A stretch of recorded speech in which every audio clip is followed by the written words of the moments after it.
Yeah, the revelations now televised. A platform for you and I, an outlook with full heart and clear eyes. Now, these are just my thoughts. Truth on how I feel on these topics I reveal. Please know my toll, I always keep it real. Can't face the word if you can't face facts. For your time, just open up your mind. That's it, just live, think big, now take that. With God in me, this here was made by design. Yeah, the revelation will be televised. REVELSations.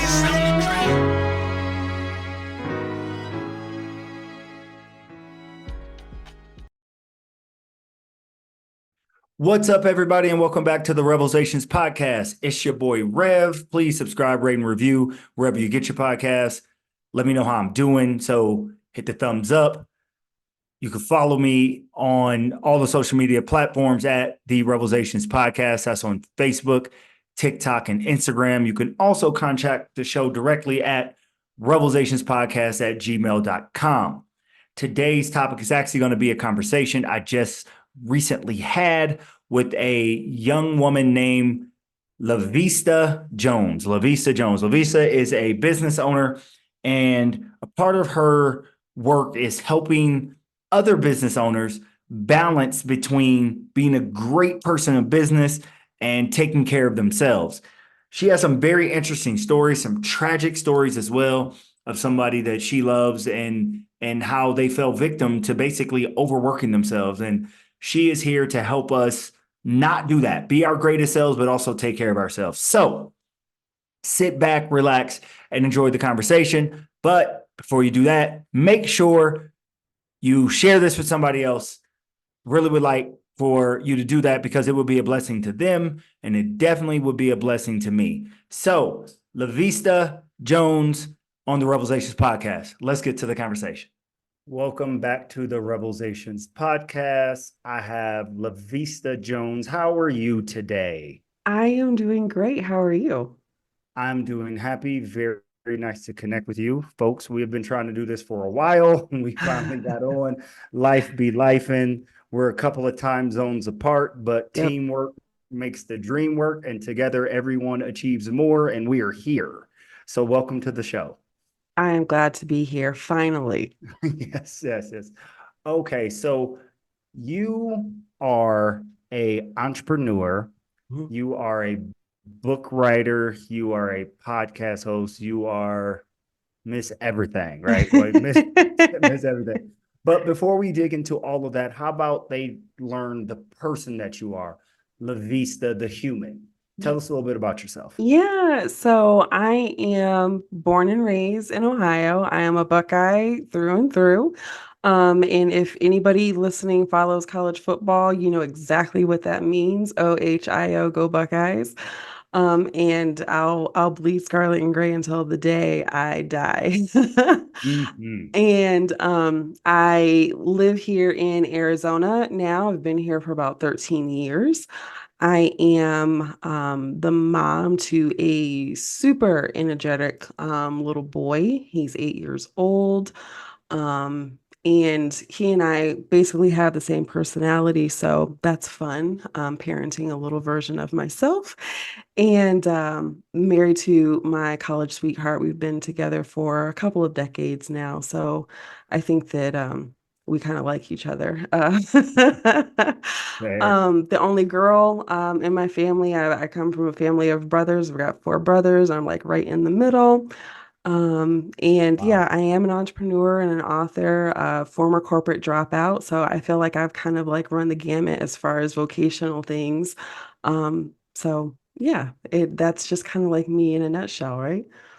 Wow. Okay. So there's a couple of things I'm going to say to that. Okay. Your family dynamic as mine is very similar.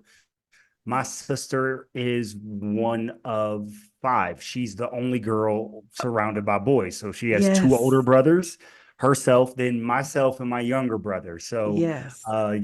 she would empathize and sympathize with you. But let's be honest, you should be empathizing with me because it's tough when it's the only girl and she gets everything she wants from her parents. Yep, I said Hey, it. listen, that it's not our fault. It's not our fault. I can remember having a conversation with my dad when he kicked around this, name of spoiled, to me once. And Yes, I was just like, preach. I Yes. don't have anything to do with that. Like, I feel like if there was spoiling that happened, that's on you. So, Yeah. you know, yeah, yeah. It was just not fair being the child directly under her.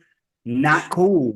Not cool. Not cool. But now my sister's like my best friend, one of my best friends. So it's great. And then you are from Ohio. I'm from Illinois, just a couple of states over. But since our football teams are always bad, you know the Big Ten team I root for? Michigan. Ha ha ha. Do So not go say that. blue. Oh Go my blue. God. Got you 3 times in a row and got the national Man, championship. listen, There you go. do you Conversation know? over. So I told you about this college sweetheart that I'm married to. He's a Yes. Michigan fan. Hey, he's a great man. In the Go blue. fall, it is hell in this house on Saturdays. Like it's just like it's terrible. In the last three of those Yep. years, he's been insufferable. Yeah, One, two, 3 times. yeah. Okay, well You that's sound well we won't we just like won't him. we won't make this a sports show. And then you said you are a corporate dropout. I get that. Can you explain what you were doing corporately? What drove you to drop out and then eventually start your own business? So if you could dig into that a little bit, that'd be great. Yeah, so in my former corporate life, I actually ran an audit and compliance department. I got headhunted by the bank in '08, like when the economy took a dive, because they needed someone to come in at that time in a contract basis to just kind of help put processes in place. And so I came in, put some structure in place to say, okay, we've got these clients all around the country that don't know what they're going to do with their houses. They're walking into banks, putting keys on counters saying, I don't want this house anymore. And the bankers are like, I can cash a check for you. I don't know what to do with these keys. So putting a process and infrastructure in place for that. That 4 months turned into a 7-year career that took me from Ohio out to Arizona, where my team initially was about 5 people, and I ended up managing 52 offices across the country. Okay. Yeah. So there was a lot of traveling that I did. My husband used to joke that like my salary was his spousal support because he really only saw me on the weekends for about the first 4 years that we were married. Wow. Because my week was dropping me off at the airport on Monday. I'd be wherever I was in the Mhm. country working, come home on a Friday, have dinner, sleep in late, do some laundry, maybe go to church on Sunday, pack up my stuff Sunday night, and go right back to the airport on Monday Wow. every single week. And Wow. so, that hectic travel schedule on top of being at events and needing to speak and do trainings and those kind of things, I had really long, like 15, 16, 17, 18-hour days. Sometimes I didn't even sleep. I didn't really eat well. I wasn't really taking care of myself. I wasn't sleeping. I was traveling. I was always in different time zones. So eventually that caught up to me, right? Yeah. I talk about it being like me ignoring the whispers that my body was telling me, like, okay, you're tired. But instead of going and getting rest, I'd go get caffeine because it's like, I've got to get this Mm. report done. I've got to get ready for this audit. I've got to get ready for this trip, those kind of things. When I was like feeling a certain kind of way or whatever, like I would just ignore those things because it's like, hey, I've got to get this stuff done. I'll rest later. I'll, take care of this later. And 7 years later never came until I was on the 202 getting into the office and started experiencing like my hands started sweating. I was crying. Like I felt like my heart was about to race out of my chest. My mind is racing. And I'm like, what the hell is going on with me? Because I had never experienced anything like this before. I finally get into the office. I get myself together enough to get to my office and I call my husband and I'm like, I'm coming home because I think I'm losing my mind. And then I called a local psychologist and I'm like, I need to be seen today because I think I'm losing my mind. And about 20 minutes into talking to me, she was like, you're burnt out and you're Wow. experiencing like extreme stress. And I'm like, what? Can't be. No, like this gotta be something different. She's like, no, like you're not okay. Like you're overworked, you're not resting. And I'm like, oh. And she ended up taking me off of work for about 6 weeks on short-term disability. Wow. And so it was during that time that I realized I think that maybe my 4 months is up, my Hmm. assignment is over, and I Hmm. think that I need to start working for myself. And so then that's when I became a dropout. Well, okay. So there's a lot there. Yes. The fact that you were married and it was at the beginning of your marriage that you were doing all this traveling, and your husband was, well, I don't know, willing, or you guys had an agreement that you would move from Ohio out to Arizona for your job. Do I have that correct? Yeah. Well, at the time, we weren't together. There was a small break, like Rachel and Okay. Ross, right? So Oh, during that friends. I was like, time, yeah, who yeah, is? yeah. You're like, Come who on the hell now. are We those black. people? You know it's supposed to be Martin Sorry, and Gina. sorry. You know what? I was a friend. I watched Friends. Okay, I grew up in like Podunk, Ohio. We watched Friends. And It's Martin and so, Gina. and so there was a brief time that we weren't together. And so that's when I moved because I moved out Ah, here by okay. myself. Okay, And fair. so he ended up coming out here to Yeah. propose and those kind of Ah, things. Yeah. okay. Nice. Nice. Okay. And then you were traveling, and what was the mentality of like trying to climb that corporate ladder? Like you started off with, I think you said 5 employees reporting to you, and Hmm. then managing 52 offices, if my memory serves. Yep. Was that the goal? Were you trying to be the queen of the castle? What was happening to where you said, yes, this is what I want to do?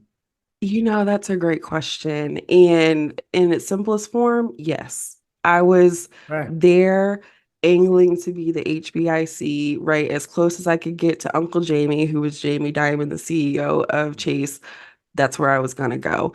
And so once I realized that the 4 month contract was actually going to extend into a full-time offer, I took the offer, saw kind of where my opportunities could be, and Mhm. just kind of ran with it. I knew that I had my eyes kind of on the prize. Like I knew I eventually wanted to, what they say, at least in that corporate setting, like getting your letters, which was becoming an assistant vice president. Like I knew that that was like the initial goal for me. And then it's like once I got there, I wanted the letters to start dropping off because, like, once you're an AVP, you want to be a VP, and then you want to be just a Mhm. P, and then you want to be a Yeah. senior, And so, Yeah. I always knew, like, once I got in there, I was just like, oh yeah, like I'm going to This run okay. this thing. This is gonna be a real question. Okay. Like, why did Why? you? I'm always interested in why do people want to be the king of the castle? What is where did that I want to be at the top? Where did that come from with you personally? For me and the particular work that I did, it was almost like somebody, right, had carved out this position and had just magically dropped it like in front of me, like, hey, here's this thing you could do. It was like it was literally created for me. It Mhm. really use like my particular like skill set very, very well. Like my husband, and it's true, he would say to people often, if they didn't pay her, she would still do this work. So Wow. that's the kind of relationship I had with the work itself. I loved it. So when I Okay. write about that time, I talk about it being complicated in conjunction with my health because I love the work, but the way that I was doing it, the boundaries that I had or like lack thereof was like hurting me. So Right. it's complicated, but I loved Right. it. I Okay. loved everything about it. Yeah.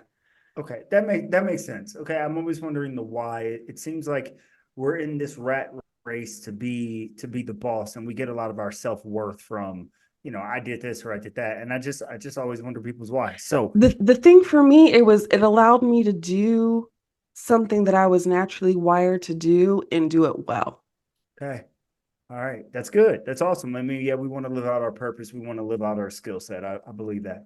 So burnout, I've come to this point where I was climbing the ladder, and I might be a little presumptuous in saying this, but I heard someone say it is a terrible feeling to climb a ladder to only realize when you get to the top, it's against the wrong wall.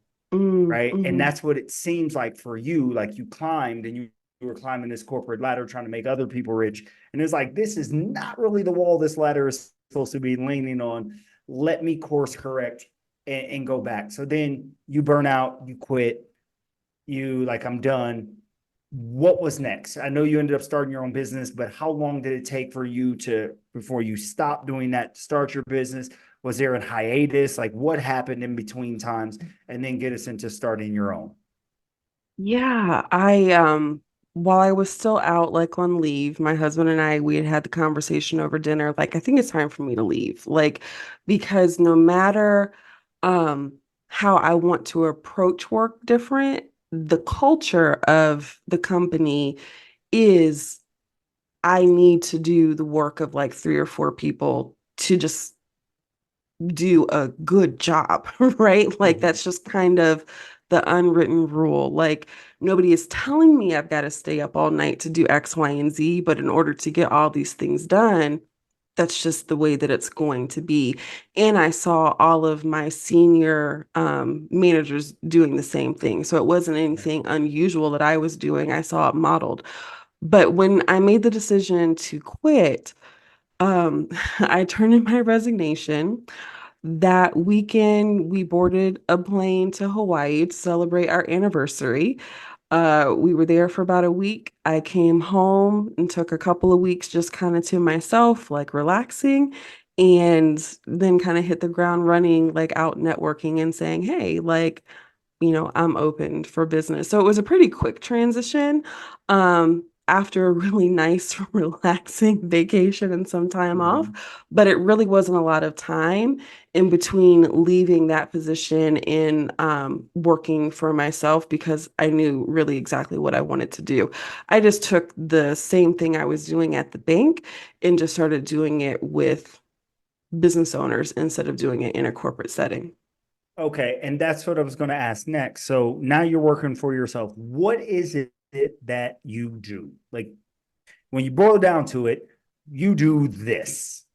Yeah. So, I help business owners and professional women kind of marry together systemization in their lives and self-care. And it might be like, well, how exactly do you do that? Right? Sometimes people think of systems like just for business owners. Even if you're a stay-at-home mom, you use systems because it really is nothing but a how do you get from point A to point B? Like, what are those steps that you take? So if you're getting your kid up to go to school, you usually wake them up at a certain time. They have a certain routine to get up, get dressed, get their food, their backpack, and out the door at a certain time to get to school on time. That's a system. So it's, helping primarily women that feel overwhelmed, and I also like describe it as like a sense of feeling like suffocated in their own life to figure out, okay, how can I do the stuff that I'm doing? How can I do it easier? How can I automate some of these things? How can I delegate, or where can I delegate some of this stuff to? How do I let go of the guilt of saying, hey, I need some help doing X, Y, and Z? And then also figuring out how do they infuse just the way that they live their life with caring for themselves and prioritizing themselves and not feeling bad about it, like taking a moment to breathe and being okay using their own resources to take care of them and not having that mom guilt or things like that creep into it. So it's really helping them do work that they love doing without sacrificing themselves to do it. Okay, so there's a lot there that I want to ask about. The Yeah. first thing would be the guilt of asking for help. So you said you primarily work with women, but you have worked with men. Mhm. So is there a difference between that you've noticed? I know it's each person is different but I want to make it more general. I don't want to go down each individual person. I want to make it more general. Yeah. Have you found differences in either personality type, strategies, feelings of guilt, etc., between entrepreneurs or business owners that are men versus women? So with the men that I have worked with, I feel like they don't typically have the hangups of saying, "Hey, I don't understand what you're saying there," or "I have a question about that." Like if it's not clear, they'll say, "Hey, like, like what are you talking about?" or give you more information or talk, tell me like what are you talking about? Where Yeah. I feel like more so like with women, especially that own their own businesses, they have this thing that I call boss shame, where it's just Yeah. like, well, I'm the boss, so I should know how to do X, Y, and Z. Oh, wow. And Why so is it's that? like, I think it's a fear of being vulnerable, or Hmm. coming across as weak because you don't know Hmm. something. Hmm. Interesting. Yeah. Interesting. Okay. Well, thank you for that. So I was wondering why. Like, So there's a feeling of weakness. So and then the self-care. Hmm. So the people are diving into their work, doing much like what you did, because clearly when you were traveling, you weren't taking care of yourself, Mm-mm. right? You weren't taking care of yourself physically, mentally, emotionally. I'm sure, even though you didn't say it, you probably weren't putting as much energy into your marriage as your marriage needed at the time as Hmm. well, because you're expending all this energy away. So do you find a lot of your clients, the female clients, really struggle with prioritizing and balancing that? Oh yeah. Yeah, they really, really do. Like even down to the fact of, oh, I feel guilty like if I sit down like after work because it's like they feel like they are supposed to be doing something all of the time. And Wow. yeah, Ugh. yeah. According to who they're supposed to be? Like, where do we get these ideas that you're supposed to be doing something you can't, you're supposed to know it all? Like, where are these things coming from? We make this shit up. We make it up. I love We it. Yes. we make it Yes. up because nobody Finally, so somebody's being honest. Yes. yeah, We we make it make up it in our up. head. Yes. Okay, I will tell Yes. you this story. It was an off week that I wasn't traveling, was working locally, had come home from the office maybe like 7 o'clock, which was early to me. But when I got to the house, I realized I hadn't taken the thing out that I wanted to cook for dinner. And so I'm already feeling a certain kind of way about this. I take our dog outside.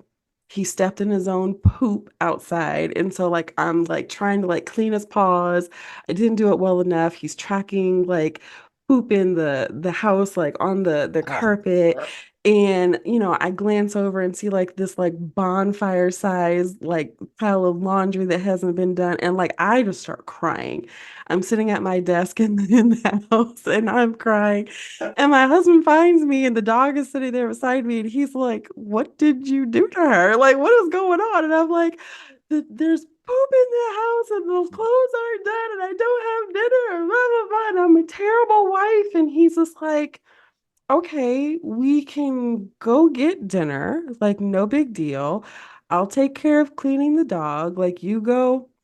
And get undressed and put on something that you're comfortable in. We'll go pick up food or whatever. He was like, and we'll take care of the laundry this weekend. I'm like, but I'm supposed to make dinner for you tonight, and I'm supposed to. And he literally looked at me and said, well, who told you that? Like, right. who told you that you had to cook dinner tonight? Who told you you had to have the laundry done tonight? Who told you? And that like made me cry even more. Like, what do you mean? Like, I'm the wife. I'm supposed to do these things. But he just kept saying, who told you that? So it was like I was putting this pressure on myself to hit these expectations that weren't even there. Okay. And I feel like we do that a lot as women. Yes. Okay. So I know male entrepreneurs and I know them intimately, personally. Like these are my friends, and we have serious conversations. Hmm. And things like this never come up, right? Yeah. Where, they're breaking down or they feel bad about something they don't know and things. And what I find, and before we get into your specifics, I want to just have more of a philosophical conversation. Yeah. What I find oftentimes is when you said you make it up in your head, that females who are in leadership roles feel a certain amount of pressure that they have to perform, twice as well to get half as far. Like I can understand that, but also that they have to sort of be like men in the space, right? They Hmm. have to be in my pushback to that is, well, if you're in the space, you don't have to be like a man. You just be better than us. Like you have an opportunity to do it. So where are you finding your clients or even yourself are battling the ideas of leadership from the lens of male? Because Hmm. if you do, then you're leaving all the gifts that God gave you as a female, like you're leaving them out trying to put on the cloak of a man and see things through the prism of a male, and that's what you're not. And it doesn't mean that males are better. No, we are different, Yeah. right? And I would encourage people like, no, women be better. But why are you trying to be like us? So do you understand what I'm getting at? Like No, where like is there pressure from being like male leaders?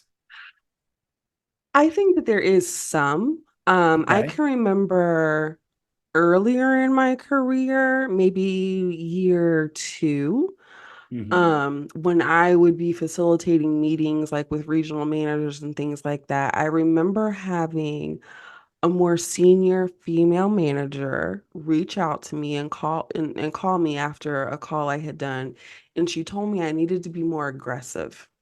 You need to be more Mm-hmm. aggressive on these calls. You're too nice on these Mm-hmm. calls. And so I'm just like, okay, say more words, right? Because like, what do you mean, right? Like I'm doing my job. I feel like I'm doing it effective, those kind of things. I'm delivering what needs to be delivered.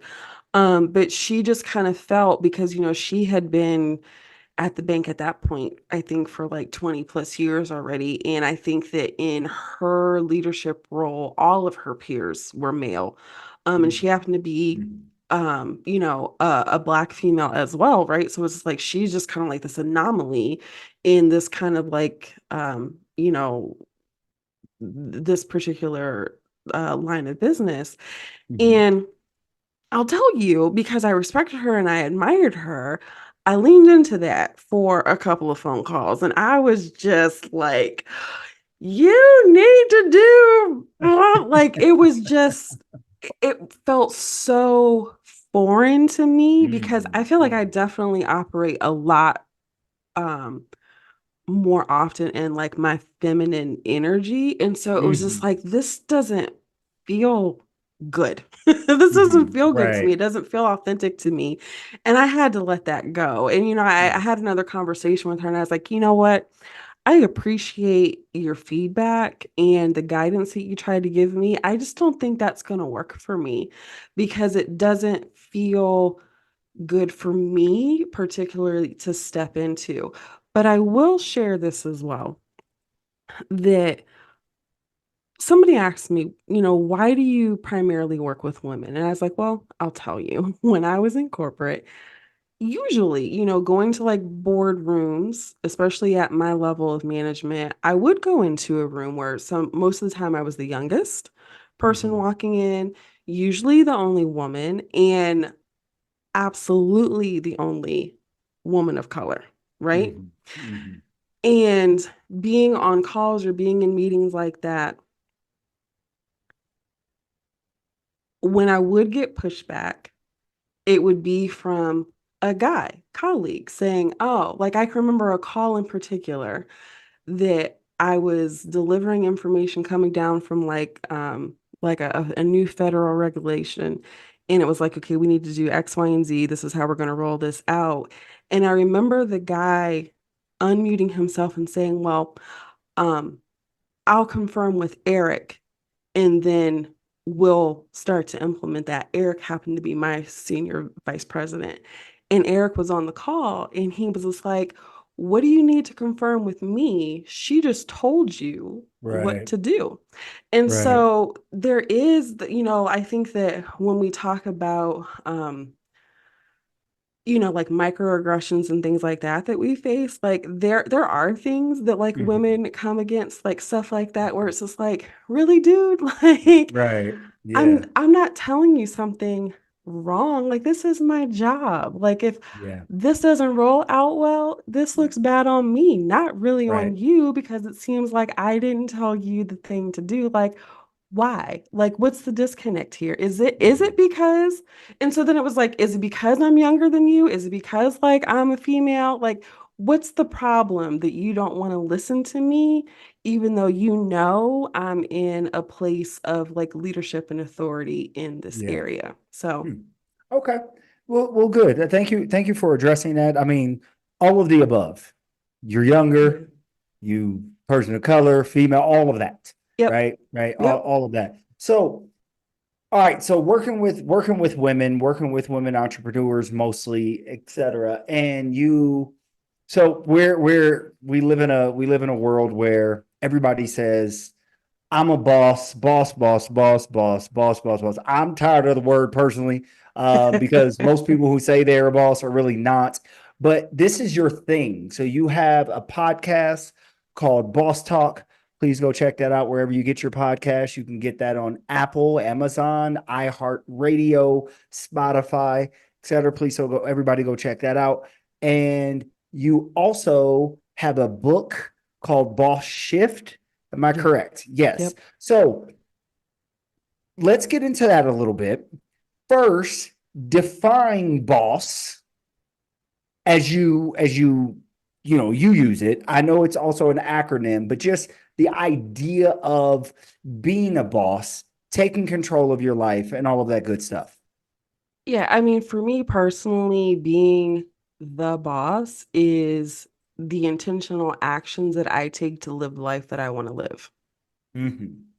Simply, right? And like that's just kind of it. When I look at my work, like my body of work as a whole, in that term boss, it really is broken down into battling overwhelm with systems and self-care. So it kind of goes back to what we talked about a little bit earlier, like really looking at how do we marry those two things together when you're in this state of overwhelm. Because to my experience, nobody goes into, especially business ownership, with this desire, you know what, 3, 5 years down the road, I want to resent everything that I have done. Like, I want to resent the hell out of this business. That's what I want from my life. Like, you don't go into it, with that. And so you find yourselves in these moments of overwhelm. And it's like, okay, you don't have to be stuck there. You don't have to continue operating in that. Let's do something different. Let's make those shifts, right, that Mhm. are necessary to lighten the load, make things easier, help you get to the vision that's on the horizon without like dying before you get there. Mhm. Okay. Yeah. Nice. So it's again, say it one more time, the acronym. Battling overwhelm with Yep. systems and self-care. Battling overwhelm with system and self-care. And I mean that's for women, but men also get overwhelmed and we oftentimes don't do self-care. So I would encourage everybody to do that. So the book, The Boss Shift, it says it was written to inspire women that are tired of paying allegiance to the hustle and craves more moments to be still, breathe, and get her bearings. Let's see, preventing her from completely losing her stuff. We'll use that and resenting business she has poured into so much. So, talk to me about the book. What inspired the book? I know the book came out a couple of years ago. So let's talk about the book before we get into your actual podcast. Yeah. So shortly before the book, I actually had written this what I call this boss manifesto. And it was Mm, simply I was scrolling through social media and I had seen this picture that a colleague of mine had posted of like this empty pot of coffee. And it was like 6 o'clock in the morning, and she's like, I've already gotten through this pot of coffee. I've had like 6 calls already. And it was like this kind of manic, like hustle kind of post, like, and it's not even 8 o'clock yet, and like all this stuff is happening, and the people in the comments are like, yeah, queen, like sleep when you're dead. And it's just like, whoa. sleep when you're dead. And then so I just started typing. It was like I was filled with all this kind of like righteous indignation, like, Hmm. no, like we have to stop glorifying like this busyness, and like all this stuff just kind of started pouring out. And then I was like, you know what? This is too much of my actual like point of view to be wasted on a post on Facebook that probably nobody is going to pay attention to. So I Right. took it all away, and I just kind of kept sitting with it, and eventually like this boss manifesto was written. And Okay. so that came out maybe like a year or so before the book. And so it was kind of like the seed that was planted for writing it. Um, but unfortunately, in 2019, a dear friend of mine that also was an entrepreneur, she was away on a sister's trip in Vegas, which is about 6 hours or so from here in Phoenix. And she got a call from a client that was here. They needed her to come back and take care of something. Now, to know her, to know was somebody that would move heaven and earth to do something for somebody else, no matter how she felt or what was going on with her. People loved her for it, but ultimately it didn't serve her well, right? So she Hmm. wasn't feeling well. She got on the road anyway, where she really should have gone to urgent care. Like she was feeling that bad. It wasn't like, oh, I've got the Oh. sniffles. Like she just wasn't feeling well. She wasn't feeling like herself. Hmm. Um, and even a friend of ours who's a nurse had talked to her that morning, was like, you need to go to the hospital. Like that's how she was feeling, just talking to people that she knew. She got on the road anyway.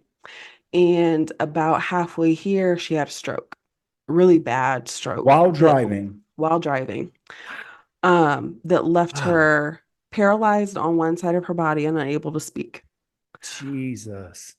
And so, because it one of the things like with strokes, usually it's response time. If you can catch it quick, and Yeah. things Yeah. Yeah. things usually turn out better for you. But she's in the middle of nowhere. She's in the middle of the desert. So it took a while to get to her, and for her to get some support and some help and the medical attention she needed. Mhm. And over the next 18 months, she had three additional strokes, and eventually she died. And I was bedside Terrible. with her in her last days. And one of the things that I think that I'll never forget is because at that point she still was unable to actually speak. She could communicate with her eyes and head nods and things like that. But I remember telling her or asking her, do you know how much you're loved? And she shook her head no and just started crying. Mm, mm, mm. And at her funeral, when there was a moment where people can kind of get up and, say their respects, or, share a moment or memory about the person that's passed away, it was like person after person would get up and share these reflections of, you know what, she was so selfless. And she always put everybody's needs before her own. And Mm. if you asked her anything, she would do it no matter what else was going on, right? And it was like story after story after story after story. And while I understood the sentiment of what they were sharing, it pissed me off. I was so angry sitting there Mhm. and listening, because it was just like, you all don't even see it, that's what's contributed to her not being here anymore. Right. Because we always asked her to do more, we always asked her to be more, to give us more, those kind of things. And there was never any kind of pushback because she didn't prioritize herself. She didn't prioritize her health and her rest and the things that she needed because she wanted to do all this stuff for other people. And it's just like, I talk a lot about paying the cost to be the boss. Like she paid the ultimate cost. She paid the price with her life. And to me, work's not worth that. Nothing's worth that. No. And so I remember sitting there at the funeral. My friend, who happens to be my editor for the book, was sitting there too. And I told her, I said, it's time to write. I said, I'm sick of this stuff. I was like, and I can't sit by and not say anything. And so I wrote about that particular incident in the book. And I remember when we were editing this, I was like, do I sound like too much of a biatch in this? And she was like, you sound exactly the way that you should sound. She was like, because it made you angry and the people should understand why this is a problem. So that's why I wrote the book.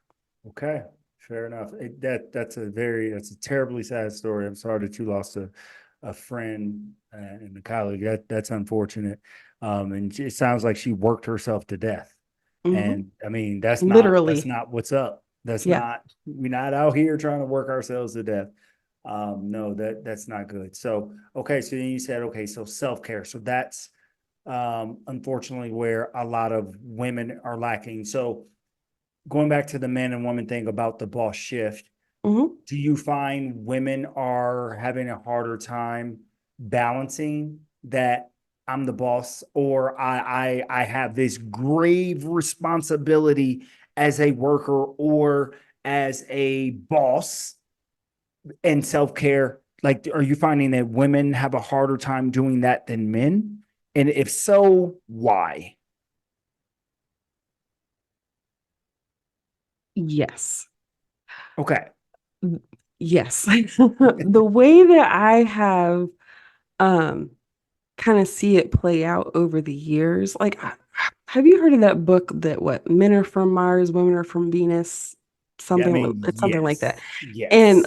like in it, I think that they have like this analogy that like in, you're a guy, so you'll have to give me some insight on this. They say that like men can kind of compartmentalize like their thoughts, right? So Can like, I give you a really yeah, good analogy? yeah. Men's brains are waffles, women's brains are Yeah, spaghetti, that's what I was right? getting at, Yeah, right? like Yeah, so you can literally, compartmentalize, yes, like I'm at work, yes, I'm thinking about yep, work. yep. Like I'm at golf, I'm thinking about golf. Golf, Like, so yes, and yes. where that spaghetti analogy for us, that is so true. Like just I'll be laying in bed and I'll randomly say something like, "Hey, did you cancel the Zoom membership?" Da, da, da, da. And my husband like, "Why are you thinking Right, about right, that?" what? I'm like, because that in addition to did I, pay for my son's like lunch, and are his uniforms, clean? Did his cleats get out of the back of What? the car? All of that stuff is going through my head all right now at the exact same time. And Yeah, he's just yeah. like, I'm just ready for bed. And I'm like, yeah, like we're not we're not the same. And so I think that like I'll use my husband as an example. Like during the day, he has like these little mini vacations. He takes like these walking tours on YouTube and he relaxes that way. Like he walks the streets of Paris and Rome and all these different places. And he'll take naps during the middle of the day on his lunch breaks. There And it is. he'll go down and he'll unwind and he'll be on Xbox or whatever. And even as a self-care practitioner, I'm still just kind of like going, going, going. And it's like, all right, we've got homework to do, and here's the checklist for this. And like, all right, this is going into like the oven for dinner. And then I had to order this from Target. I've got to go pick that up. And then I've got to take Aiden to go to like baseball practice and da da da. And he's just like, yeah, I scored 27 points on Madden again. Like, and it's like, yeah, all right, right. So it's like, when he moves from work to relaxing, he's only thinking about relaxing and There doing it the thing is. that helps him, decompress. Right.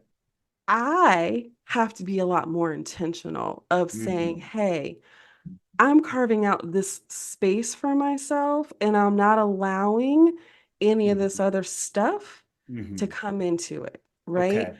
Like one of the things like I do, I like Mhm. baths. And so like I'll typically take like a bath like every Sunday and just kind of relax, the candles, my playlist, wine, the whole thing. But I purposely tell everybody, I'm not your wife while I'm Mm. in the tub. I'm not your mother. I tell the dog, I'm not your person. Like, don't come to the bathroom door Mhm. talking to me. Mhm. Don't ask me anything. Like, none of Mhm. you people exist to me right Mhm. now. Mhm. But like, Mhm. I have to make it a point to purposely do those kind of Okay. things. So yeah, I think that there's a huge difference Okay. between the way that the sexes approach it. There it is. I believe that is different, and I think that we do um, the sexes a large disservice when we try to make them the same. I don't think we were designed to be the same. We're not purposed to Mm-mm. be the same, and when we act like we're the same, we are. That means one of us is redundant. We don't need both of us. We're like one of us is redundant, right? So we need Yeah, both. We yeah, need the spaghetti brain. We need the waffle brain. This will work together. So yep. you were talking about you unwind and you spoke earlier about systems. So you help people with systems. Hmm. Sounds like your bath, leave me alone. That's a system. Your husband has systems. Talk to me about some of the systems of the boss shift and how you help people develop those systems. Okay. So I feel the magic is marrying the two together. And so I'll use one as an example. Typically when I work with somebody, one of the first things I want to know is what their love languages are. And usually that's kind of like a weird question for a business owner. They're like, okay, I'm telling you my onboarding process is jacked up. Why do you care what my love languages are? And I'm like, just, humor me. Like, I think it's important, right? And Mm-hmm. so, for someone that has a really dominant, like, words of affirmation love language, right? Yeah. When we're building systems for their business, we're going to want to put special attention on their testimonial process, right? Mm-hmm. Make sure that's as automated as possible. Why? Because testimonials coming into that business owner are like little love notes that are written by their clients. Little Yes. love notes to someone that has a words of affirmation love language, Mm-hmm. that like seeds joy in them every time they get one of those, right? And that's how those two things start coming together, Mm-hmm. to really kind of see how the person is wired, and then what can we do in the business to help it foster and nurture that business owner so that the business is actually taking care of them instead of like depleting them and taking all of their energy and draining them and leading down them that road to burnout. Okay. Okay. So you, the system is based on the person, Hmm. right? There's not just a plug and play, you know, one size fits all system. So you take time to get to know the person and then help them develop a system. That's really good. Absolutely. And self-care is a real thing. I have an uncle who is a firefighter. And he told me we were talking. He was like, "Well, the most important person, like when a fire happens, is the firefighter." I'm like, "No, it should be the people you save." And he's like, "No, because if something happens to the firefighter, everybody die, right?" So all you out there who's running a business or something, your clients this and client that, true. But if you falter, if you don't take care of yourself, unfortunately, or something like like your friend, Yep. then everything falters. So I think that self-care is important.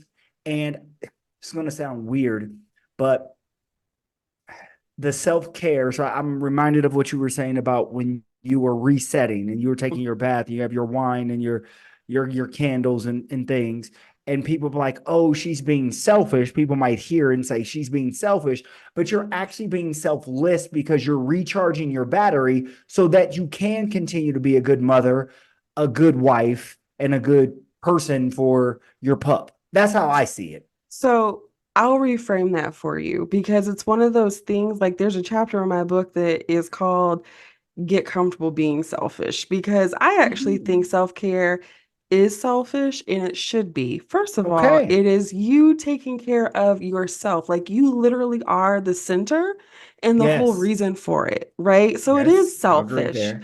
Okay. And I think that the problem is that we feel guilty Mm. about being selfish and prioritizing ourselves and putting ourselves first. Now, this is not to mean that like you taking care of yourself is, at the cost of somebody Mhm. else. Like I'm not going to Okay. take care of myself and be like, you know what?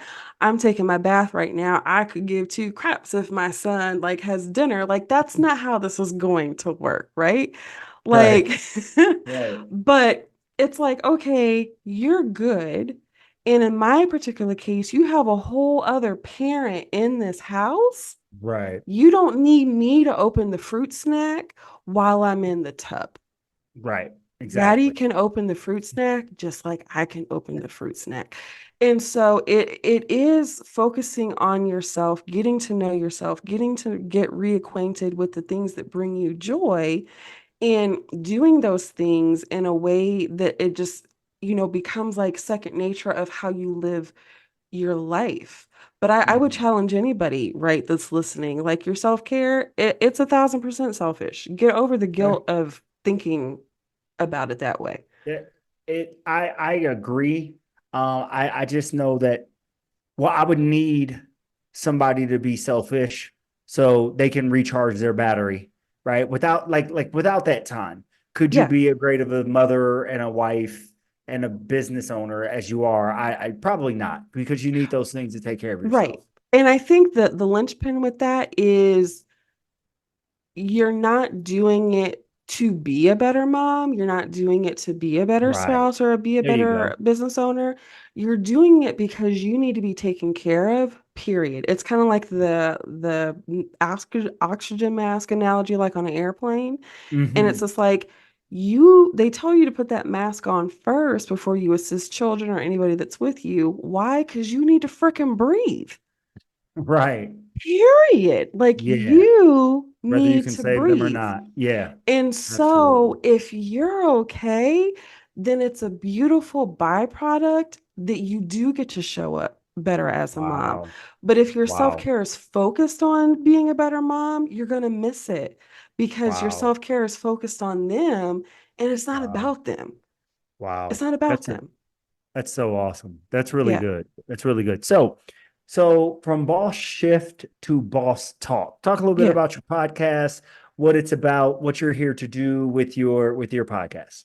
Yeah, so Boss Talk actually started as like an in-person kind of networking thing back in 2018. And every month I would invite a business owner here in the Valley and a group of, women to kind of sit in and listen on the interview and ask the person questions. But it was in a setting where when we all got there initially, instead of kind of posturing yourself like, oh, I'm LaVista, this is what I do, everything is so perfect with my business, and this is why you should work with me. It was talk to us about a need that you have in the business so that somebody in the room can actually be an answer to that business or to that need or is connected to somebody that can service that need so that you walk away from here better than you came, right? Because if Mm, you come mm. here and everything is like great, you don't need any of us. But if Right. you come here and say, hey, I'm struggling with my marketing or like I need a new laptop or like something. It's like, oh, well, let's go down to like, Apple Exchange and like go get a laptop or let's, meet up and like we can work on marketing together. You're going to be better because that need is served. Well, COVID happened Yep. and we couldn't do these in person anymore. But I really felt like the conversation needed to happen because those interviews really are around the good and the bad and the ugly of entrepreneurship. Like what, went well, but like what did you fail at? What didn't work? what did you learn from those kind of things? Kind of giving the listeners a peek behind the curtain, if you will. Like, you might see somebody like, oh, they're an author and you see them, doing a book signing, but you have no idea, unless they tell you, the 15 times that their book proposal got rejected. Or you see Wow. the speaker that's Wow. on a TED Talk stage, but you don't know how many times they applied to get on that stage and they were like, nope, we don't want you as a speaker. Nope, we don't want you as a speaker, right? Right. And so it's talking about those experiences so that you, as a listener, don't feel like the stuff that you're experiencing as a business owner, you're experiencing it in a bubble or that Right. you're experiencing it by yourself because, like, this stuff is hard. Yes. It's Yeah. hard. And so if you can learn from somebody else's story, let's do it. And so talking about their successes, their failures, how they're struggling, infusing self-care into their life, things that they're doing well to take care of themselves. Um, Really, like, how are they balancing that high ambition and their wellness, in a good way or a not so good way, and then, us just kind of gleaning from what they share. Okay. Wow. Okay. So that is boss talk. That's it. Fantastic. Okay, boss talk. And I love what you're doing there. Getting people to share their stories and being able to express themselves. So as we begin to wrap up, if you could put like what you do, what you're hoping to, how you're hoping to change the world, placing your grain of spiritual sand on the earth to help other people. Like, just sum it up for us, and then we'll get into where everybody can find you and where they can buy your book and find your podcast and all that afterwards.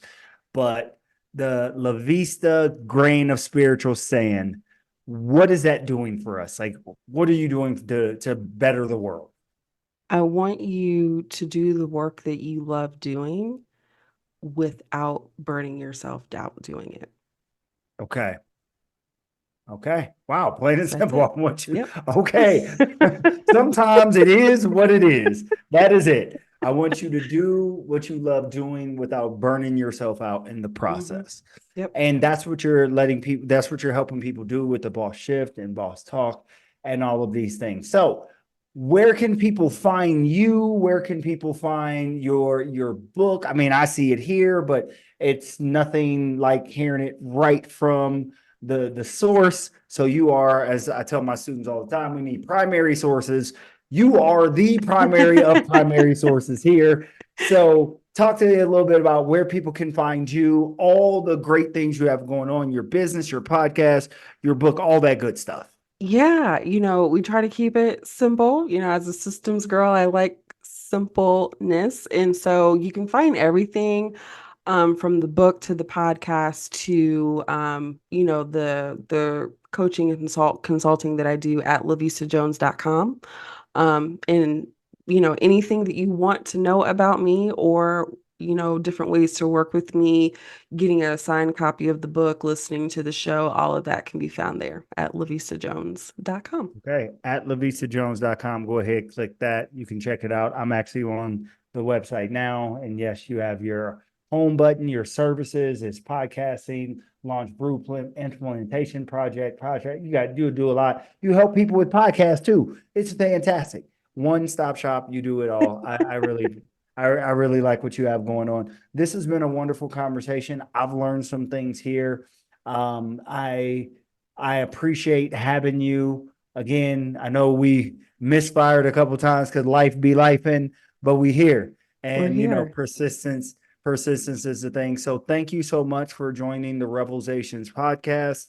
Um, you can come back. You get some more stories. I would love to hear some more things. Just tell us how you're doing. And again, thank you for joining the podcast. Thank you so much for having me. It was a great conversation. Yes, I agree. And develop some systems, people. Take care of yourself.